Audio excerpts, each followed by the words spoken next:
Welcome to Employee Relations Words of Wisdom, your home for all things human resources and labor relations. Hi, my name is Bob Carroll. I'm the Executive Vice President at Permanent Solutions Labor Consultants, and I'm your host for today's episode of Employee Relations Words of Wisdom. And today I'm talking to you, the HR professionals out there. I want to talk to both the seasoned HR professionals, the ones with years of experience, and the ones coming straight out of school, the ones that are learning their chops. I want to talk about some common mistakes made. And let's face it, talking to the seasoned people out there, hey, admit it, you guys have made some mistakes out there. And for the new people coming into the scene, you know what? You got these seasoned professionals out there that you can go to and learn from their mistakes. But I want to talk about some of the ones that we see from a consulting basis.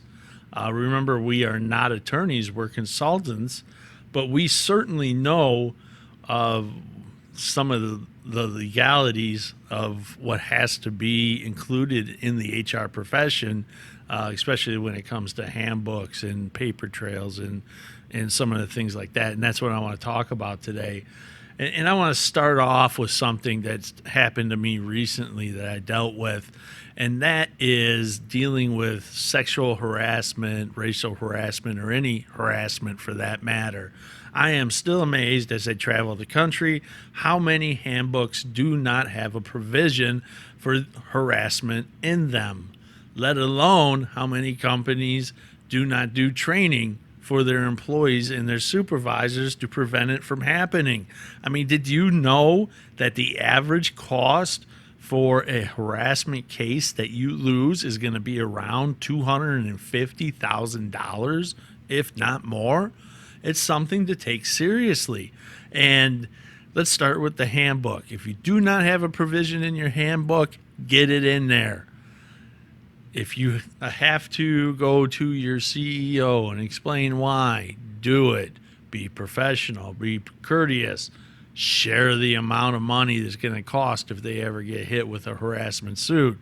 I have a feeling they will be more than happy to allow you to put that provision in the handbook. Handbooks need to be adjusted all the time anyway. Now's a good time to look at that harassment policy. Another thing that I noticed in another job recently is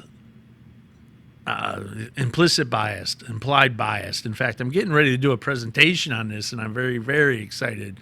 I'm stoked to do this because implicit bias is something that we do not talk about enough in our society or our workplace. And for those of you who do not know what that is, that's when we make judgments on somebody based on their race, their religion, the way they look, the way they speak. And they could be the best employee that you ever have, but subconsciously, without you even being aware of it, you are making some kind of a judgment about this person based on those factors that I just mentioned. And it's something that you can learn to control if you are aware that it is a problem.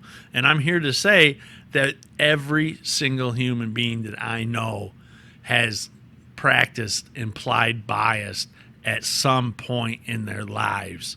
And that's the whole subject matter that I'm going to be doing this presentation on. Maybe if we get the right equipment set up, we can broadcast that one live. I think that would be pretty exciting.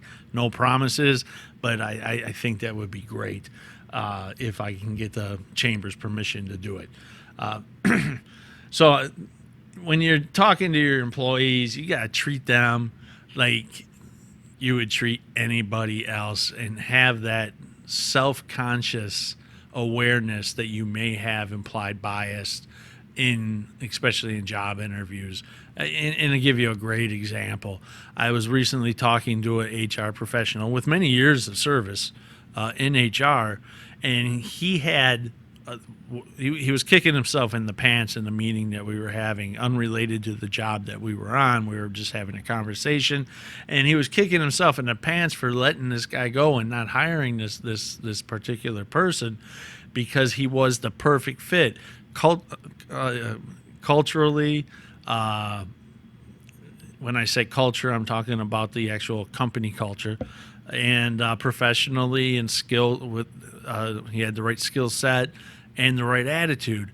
But something in the way that this guy presented himself to the HR director really turned him off to the point where they hired somebody else who was not a good fit for the company and didn't last more than a couple of weeks. And when I was talking to the guy, we were talking through the problem, and we came to the craziest conclusion of why he did not hire the person. This was a tier 1 automotive company. The guy showed up in a suit and a tie. His hair was well groomed. He was a clean, perfect person that you would want to have on your team. The problem that this guy realized is that he dressed up in this nice suit, which he wasn't used to, because usually people show up in jeans and t-shirts at this particular location for interviews. But he also had a pair of tennis shoes on with the shoes. And he felt, after we were talking about implied bias, hey, it was the shoes. I didn't like the shoes. I don't think people should wear shoes with suits. But let's face it, if you look around at people in suits these days, you will find people wearing, and they weren't dirty, ugly, nasty tennis shoes. They were really nice, high-end sneakers. And he came to the conclusion, if he had dress shoes on, that guy would have had the job. And it was an implied bias that this guy probably had something wrong with him based on his own inner personal feelings and his unconscious feelings about this person. And yeah, he was kicking himself in the pants for this. Another thing that we see quite a bit about, and I know lawyers really hate this, is when you're not keeping proper paper trails. One of the things that we see is that supervisors are not trained properly on how to fill out corrective action forms. So let's focus on corrective action forms here. And they do it their own way. Well, that can become a big problem, because let's say we handle a lot of union campaigns. So let's talk about a union campaign, and this happens all the time. Let's say an employee breaks a handbook provision that's so egregious, the company has no choice but to let the person go. And they do. They let them go, or they give them a punishment that is something that they wouldn't do for other people in the plant.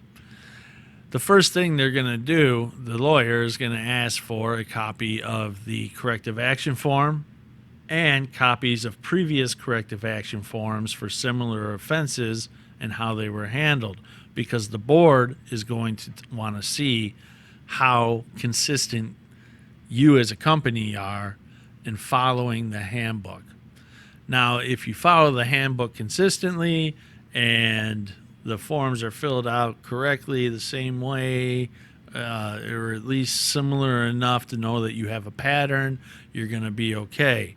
But if supervisors are trained in a way that we see quite a bit, with check boxes not marked, non-concise, complete descriptions of the incidents, lack of detail, witnesses, if we see that if they see that kind of thing, it's going to cause a lot of problems. So it is really important that the supervisors are trained by HR on how exactly to fill out the corrective action forms if they're the ones filling them out.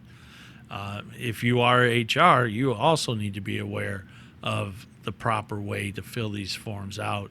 And believe it or not, there are a lot of times when people do have the tendency to get a bit lazy, and the forms are not filled out in a fashion where they can be effective to work an employee out of the system that just doesn't belong in your organization. That's exactly what they're there for. You want to try to work with the employee as much as you can. You want to try to help the employee as much as you can. But let's face it, some people are just not good fit for certain organizations. You have a culture, workplace culture, and you want to try to maintain that. Another thing that we see quite a bit is when you get in a pinch for hiring and you have to get people in the door right away to accomplish a goal, to get a project done, and you hire anybody that walks in the building. And I can't preach this enough. I've said this on previous episodes of Employee Relations Words of Wisdom. Sometimes it is better to be a little more selective about the people that you bring into your organization. Why? Because if you bring somebody in that is a toxic employee, or multiple people in that are toxic employees, they don't go through a thorough interview process. They don't go through a thorough orientation process. It's bringing bad morale into your organization. It ties back to what I was saying just a few minutes ago about maintaining that positive culture. Because what you really want is that positive culture to have the benefit of the high morale and a high level of productivity and service levels that your employees will produce when you have that culture that whoever's running the company decides is best for everybody. Oh, God, there's one more thing I wanted to talk about. Oh, the handbook. Yes, let's talk about the handbook. Handbooks have to be reviewed all the time. I said that you have to have the sexual harassment and the harassment provisions put in the handbook.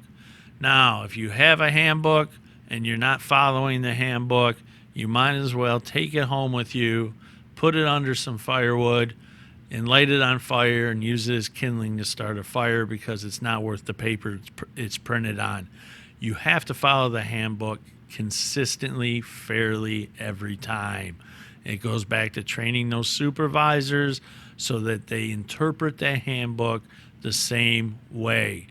Supervisors, like I said earlier, have their own way of interpreting the handbook, and you as HR, you have a massive responsibility for training your supervisors to do what's best for the company, to do what's best for the employees, and to do what's best for management. You are that buffer. You have got to take the opportunity to do proper training, not just on the handbook and on harassment, but anything that you see that is becoming a problem that's hindering the progress of your organization. I want to know what you have to say about this episode. Leave your comments below. Please like it. We need the likes. We want to build our presence on YouTube. We want to build our presence on LinkedIn, which we're doing very, very well on. And we got a couple more social media platforms that we're looking into, including live streaming. I want to get some of the viewers out there involved and ask questions. I want to do some more interviews. I like actually interacting with people. It's what makes my job fun as a consultant, helping employers and employees alike. I get to interact with them and get to know them and get to help them. It's a rewarding part of my career. So that's it for this week's edition of Employee Relations Words of Wisdom. This was not a dig at HR at all. We all make mistakes, but I did want to make some of the more common mistakes that we see come to light. And I do hope that some of those senior HR people take the advice that I'm giving and work with the ones coming out of college and teach them the mistakes so that they don't take those mistakes with them throughout their careers. Let's make HR an awesome profession. Thank you. Have a great day, and I'll see you next week.